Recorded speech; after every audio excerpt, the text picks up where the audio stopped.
paghatol ay di daigdig.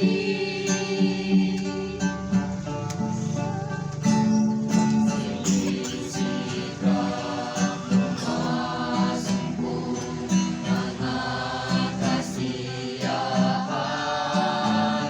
ngunit bakit kadalasan ika'y nagkukulang?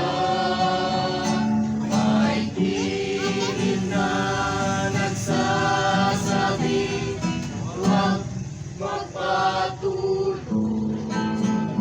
Landas mo ay nalilihis, kaya't magaling.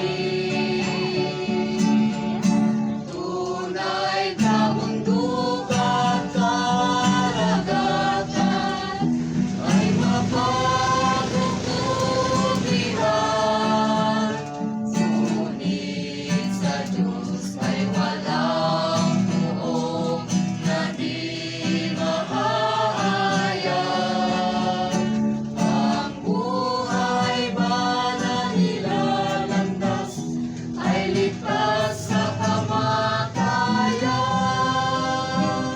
Sa lilig mo'y narinig lang kung isipin paghatol ay di darating.